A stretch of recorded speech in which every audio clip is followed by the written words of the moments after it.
How we doing, everybody? Back from a 4th of July weekend. As you see, I got 4 fingers, lost my thumb, and it was fucking awesome. Just kidding. I got all 5, and I'm here to tell you right now, I got a hell of a video for you. I'm excited because I didn't blow anything up. I didn't do anything. I sat at home, put my feet up, really did nothing. It was a great 4th of July. I hope you had a great 4th of July. We apologize for the fans, but the air's on, and these sissies that are in here need more air, so we had to turn fans on. So if you hear the in the background, yeah, that's fine. We'll get through that. We got a team talk for you today. We got a lot of questions about motors and how this, that, and other. So we just came up with, from the help of somebody on Bass Boat Central, thanks to Al. Al allowed this guy to talk to us. High five, Al, for keeping it real. I love it. Sushi 520VX, which I'm thinking he's a Ranger guy of some sort, probably. He suggested this. He kind of had some input on this. He's been a tech for a long time.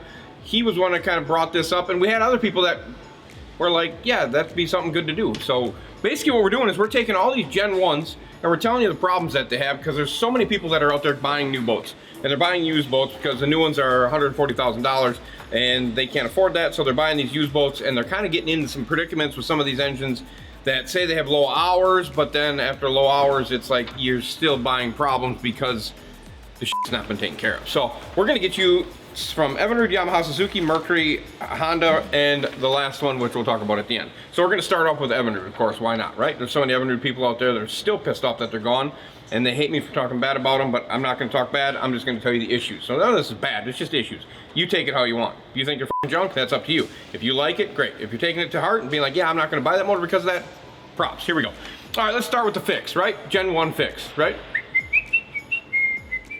That shit, you know? American flag stuff? No, that was not American flag, that was like Gen 2. But we're going Gen 1 fix, problems, oiling issues. Everybody knew about it, they fucking blew up. That was part of their deal. They're throwing ring pins. Yes, the ring pin fucking came out, hook, brake, junk, really good. Injector bolts, breaking off, injectors falling off, great. And the best one, everybody loves, fucking power head bolts that hold the power head to the exhaust housing, breaking off, power head come tumbling between you and your fucking co-angler, or takes one of you out. That was one of them, okay. So, those are the problems with the fix, early fix.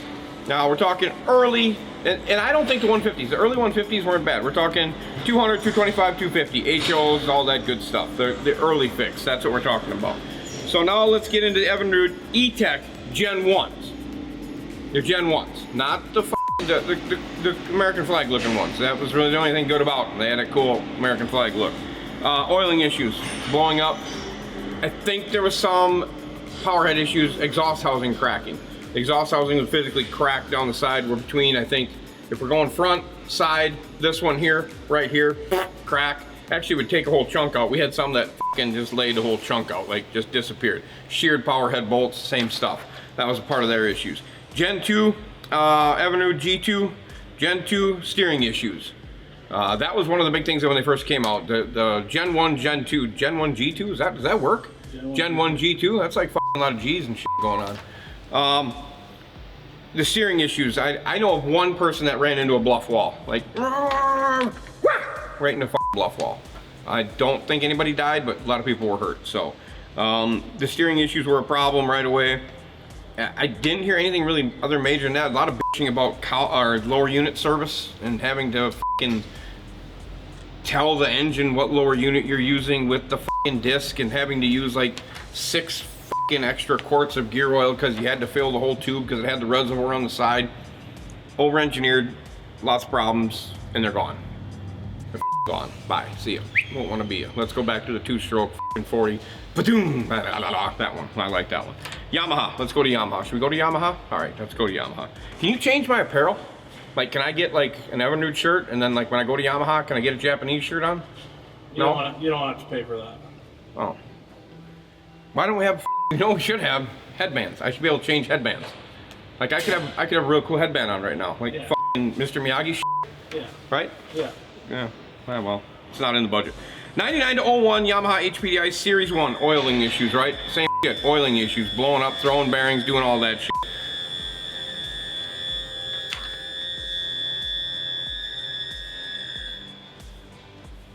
Fucking A.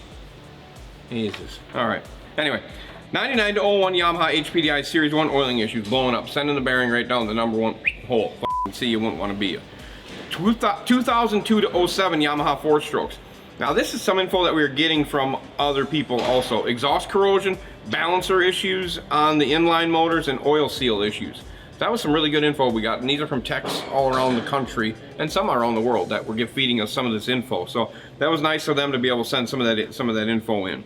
2006 to 07 Yamaha 254 strokes, upper main bearing, right down through the fucking #1 hole. Catastrophic.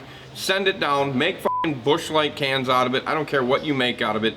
It's not going to be an outboard at the end of the day.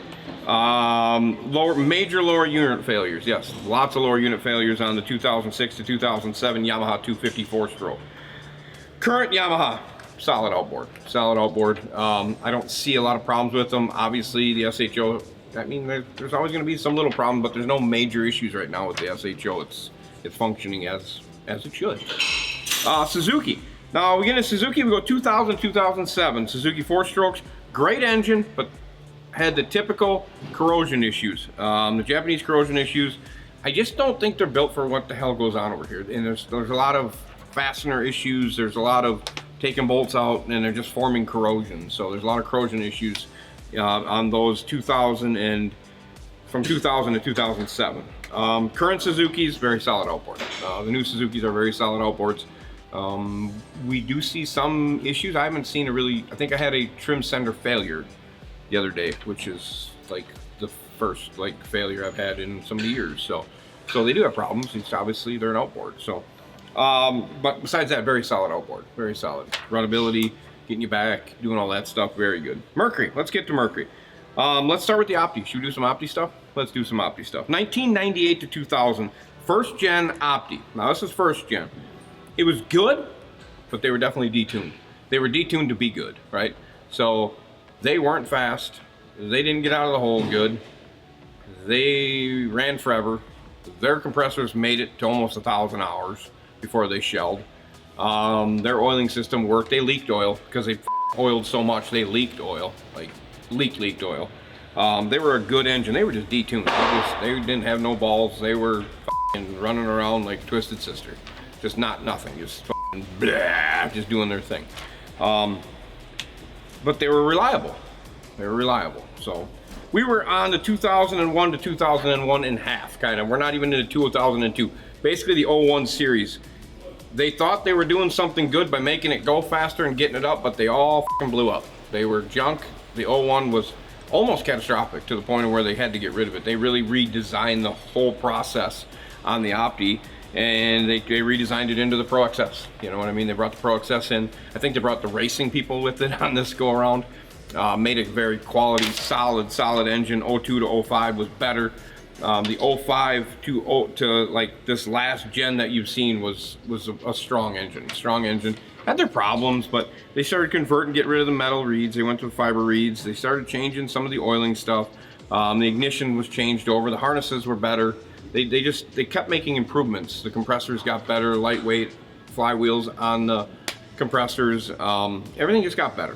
Everything got better. So I would say if I was going to buy an Opti, it would be an 05 to last gen.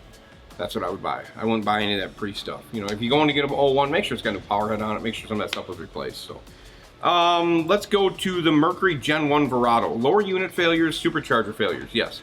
There was both of those. I had done some lower unit failures. I didn't do any supercharger failures, but there was not a ton of Verados up here. This information came from people around on our supporting cast. And that was Gen 1 of Verado. And I think that was bigger horsepower, 200, I know 250 stuff, you know. Gen 2 Verado, very solid outboard. They're just, it's a good outboard now. I mean, the Verado was really good, the last gen stuff.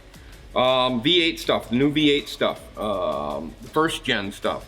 This is the list here, guys. So if you got one or you're buying one, this is early stuff. A lot of this stuff has since been repaired or changed or did whatever after COVID. Shift and throttle sensors, Hall effect sensors, basically. The starter, the flywheel, both rubber mounted. You get that jump out. I think we did a video on one of them possibly. We've seen that a couple different times. Flywheel is shredded. That was an issue on those. Gear case issues. Yeah, the gear case, so if you have one of these, there's a set pin, there's a dowel pin that goes in the top to hold the bearing carrier in place. Above that little frown, if you take your prop off on the barrel, around above that frown there, check to see if you got a crack. Go out there in your yard, check, see if you got a crack. If you hit something, you probably have a crack. And that's just the way it is. They're everywhere. Everything's cracking. That whole thing's cracking. It's just one of those things. And then the alternator. We're now hearing alternator issues. I have not physically done an alternator, just so you know, but we're hearing a lot of alternator issues around the country. There's some charging issues going on. Ironically, we had a 4-stroke here today, not the 250 Pro XS or the V8 model, but a smaller one that is within probably 2 or 3 years old that dropped an alternator. So there's an alternator issue there. So that, I mean, that's your kind of your list, your rundown of what we've seen. Major stuff, not necessarily major. I did talk to a couple guys in the industry. They did do some power heads. They've done some power head failures of late. But I mean, that stuff's gonna happen. You can't lay the line on failure when the driver's doing things, running it through the sand, overheating it, whatever, doing all the stuff they shouldn't be doing to it. You know, it is an outboard. So you got to remember, an outboard's like a ATV. It's like a snowmobile. It's like your jacked up 4-wheel drive pickup, and it's like your Ferrari all in one, right? You want to go really fast. I want to run it through the shit. I'm not going to trim it up. I'm going to overheat the piss out of it. I don't care what the voltage is. It doesn't need to get water through it, and because my prop's not, there's nothing left in my prop, right? I mean, when they build these things, they build them to die, because they're going to get their shit kicked out of them. That's just how it is, and you guys got to remember that stuff. So when we're telling you these issues, these are just issues that have been brought up, you know, between what we've seen and what other people have seen. But you got to remember that most of the shit that you're going to buy has probably been rode hard, put up wet. Can I say that? I just did. But that's kind of what happens to them. You know what I mean? And it doesn't matter. Horsepowers are different, though. You know, you get to the smaller horsepowers, that stuff's kind of a little bit more taken care of. You get to them 25, 30, 40, 50, 60, 70s, that kind of stuff. That could start to get beat on a little bit because they just run them through the marsh and whatever, run them in the ground. And we see a lot of that up here because we got a lot of shallow water. You guys are on reservoirs, deep water, you don't really have that. It's not like they're running it through that stuff. But we, up here, they definitely get beat on. But they don't get used as much, so it's, what do you want to call it? Less hours, more gravel beatings, or more hours, more clean water. You know, take a pick. Last but not least, Jordan's favorite outboard. He did order one up for him and the family. It's coming on his new pontoon, or did you get the Alumacraft? Which one did you get? You went with the Alumacraft, didn't you? Yeah, you went with the Alumacraft, just so you can throw your daughter clean off the back deck. Yep, I love it. So, Jordan's new outboard coming in soon, I think, if they get it built, is the Rotax outboard. Jordan loves that motor. He's gonna buy it and gonna enjoy everything to do about it because it comes with a slide. So the boat comes with a slide and he's really happy about it. And did we post that video of them calling it the underboard? Not yet. We have video of them physically calling it the underboard. Yeah. And they say, like some people say in this video, it's really awesome. It's really good. Yeah, but the Rotax outboard was dead before it arrived. And that's the way I feel about it. It's gone. So that's it. That's the list. Thank you to Sushi 520VX. We appreciate the idea. We appreciate all the techs that commented and brought insight in throughout our little network that we have here. And for you people, that was just a quick rundown. I hope I help you down the road if you're buying an outboard, maybe thinking about buying a boat, getting into these vintage, because we get a lot of questions about all these outboards that were listed today. Good news, bad news. Don't get an Evinrude. Get yourself a Japanese outboard if you want to make it home. How's that sound? Is that good? That works, right? Yeah. Okay, perfect. That's it. That's the way I'm looking at it. And if you really want to have a fun day, and you want to have a slide along with a cutting board and something to eject Tommy, make sure you get yourself a Rotax outboard, or get yourself a Sea-Doo switch, because it's like Legos. It's like f***ing Legos. You can move around, building blocks and stuff. It's like giant building blocks for an adult. So cool. That's it. That's all I got. That's it. I hope you had a great 4th of July. I hope you have a great Friday. I hope you have a great weekend, wherever the hell you're at, whatever you're doing. Sitting on a beach, maybe boating, maybe fishing, maybe being like Jackson, because he's so proud he caught like a 512. Did anybody see pictures of this 512? Did you see pictures of this bass that Jackson caught? Yeah. Did he weigh it? He didn't ain't a 512 then. He didn't weigh it. It wasn't a 512, it was 5.8. How do you know that? You didn't weigh it. It just got smaller. With what scale? I got a shitty one. Want to see a picture? Yeah, shitty one. A shitty one? I didn't get one in flat. I don't. We got a picture. Well, good. I'm surprised you didn't post it all over Instagram, trying to get your 90-20 to give you another bottle of piss. I mean, that's the only way you get these sponsorships. You cut me off and you got my fish. Yeah, that's fine. You can't be on camera. Get off camera. Why? I don't want you to be on camera. Did you jump in his boat too? No, he sent me that. He sent you that? Yeah. Who took the pictures, Dad? Dad. Oh. Yeah, he cut me off. Yeah. He took my line and then he caught that. And then he sent me his picture. Well, see, yeah, and he's got it like this far out. Yeah, like way out. Yeah. Show the camera. I mean, to be real, you got to do it like right here. I mean, that's it. It's my fish, actually. I'm saying 5'2". I'm saying, did you get that? Yeah. Did you eat it? No. You ate a He ate 5-pounder? He filleted Come on, Jackson. I can't believe you ate that fish. That fish is so old. on site. Jesus. Anyway, well, that was Jackson's weekend. He went and cut Chad off in Chad's little V-bottom with his 15 oars, and he decided to f***ing take his fish. I mean, that's cool. I mean, Chad's just trying to get his kid out fishing, and Jackson's got to be a dick and cut him off. But that's cool. That's what I do too. That's just f***ing getting her done. All right, that's it. Maybe he'll post it on Jackson's Pro Fishing Instagram page, and you can take a look at it yourself, and you can weigh in on it. Wait, you get to see it right there. You tell me how big it is. That's it. I'm done. I'm done. Time to go home. As always, do we got any merch that people can buy? What's going on? Patriot shirts is still up. Okay, Patriot shirts are coming up this week. They're down after this. I don't know what's next. I hope vintage stuff's coming, or retro, or whatever the f***. What do you call that shit? Retro. Retro shit. Yeah, we want the retro shit. Hopefully that's coming soon. If not, you're just gonna have to deal with what I got for now, and we'll go from there. But at the end of the day, it's all over. I hope you enjoyed it. I appreciate you guys. I appreciate all the support. I appreciate the tons of subscribers. The last 2 videos, you guys blew it out. Like, schwack, home run, derby stuff. That was awesome. We appreciate it.